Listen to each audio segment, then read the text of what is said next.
I've never come across it, the importance of heating up your flue before you really build your fire. So this is, I'm using birch wood because it lights easier than the hardwood, say, that you get at the gas station. Like this, or you get at the gas station or at the camp house or whatever. You get this hardwood and it just takes forever to ignite. It's easy to ignite when you're outside and on the fire pit. Yeah. And it's like you got tons of kindling, but you can't really pack this thing with, newspaper and a bunch of stuff that, you don't want it to, you want this to burn clean. Yeah. And, we've got some leftover logs in here from earlier, and the most important thing whenever you want to light things is you always have to, no matter what wood you use, if you use whatever type of kindling, you always want to get this flue heated up. That way you won't have less smoke coming back into the tent, because nobody wants CO2, carbon monoxide poison. So nobody wants. You have a CO2 detector in here, right? Yes, I have this data. Yeah, I think that's really smart. Oh, that's cool. I haven't seen that type before. So we've got 43 degrees in here, 49% humidity with 0 CO2 parts per billion. And just so everybody's clear, carbon monoxide poisoning is cumulative. So if you are exposed to carbon monoxide for, say, a couple minutes, and then you're exposed to it again at night, and then maybe the next morning, people have been known to get, headaches and stuff like that. Really? Oh, I thought it was like an all at once. It overcomes you. I didn't. Yeah, it's cumulative, so it stays in your system longer. So,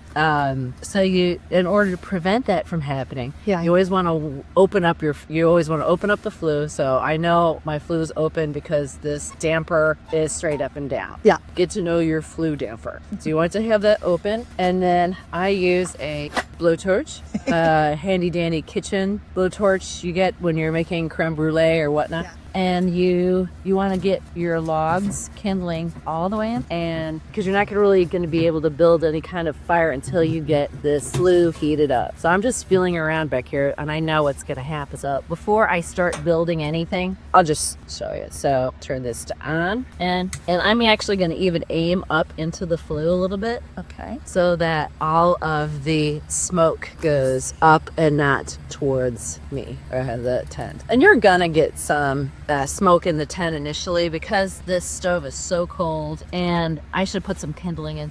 But you can see that because I'm heating up the flue, there is less smoke coming out. But so now I'm going to close this. I'm going to keep the dampers open, so there's some oxygen going in. Okay. But yeah, get your kindling, stuff it back in there, heat up the flue, and then once this gets hot, everything will go out. In fact, even you can go out and look at your flue and see if smoke is coming out. Yeah, make sure that your damper is open and things are full and great. But you gotta heat up your flue before you start like packing in everything. Because otherwise it's all just gonna come right back at you. Yeah, and that's a really, really important tip that I don't think I've ever heard anyone talk about before, and I may be remiss in saying that. I'm sure there's lots of people on YouTube who talk about this stuff, but I've never come across it. The importance of heating up your flue before you really build your fire. Yeah, so gotta do it. Yeah, good gotta tip. do it. Yeah, and whatever hardwood you use, we love birch. So if you have a brother-in-law like I do that cuts up birch trees and cuts them, to size for you, I mean that's love right there. Yes. That's brotherly love right there. So whatever wood you use, just burn it cleanly and get that flue heated up before you can have any fun. And that's a good point too, is that a lot of the time the wood that you get at the camp store is too long for these. So another way around that is there are these baskets that you can put wood burning pellets in, that they make them on Etsy. I'll put a link in the description, but they burn really long, they burn really clean, and then you can get them made to the length of your stove. Oh, that's cool. Yeah, that's really neat. I found that after we went camping last time, hot tubbing. Nice. I'll show you. Pro tips. Right. I got those baby going in here as I'm talking about kindling. So I'm just like burning any kind of like heifer product, like the dividers for the wine. And I'm just rolling up the cardboard because it burns clean. I was using the Trader Joe's bag earlier. Break it up, just get it on fire. And it's great kindling because, especially on these room trails, like at state parks, Yeah. you're not going to find dry wood. No, You and know, especially laying we had all the rain yesterday. So We were flood advisory yesterday. That's crazy.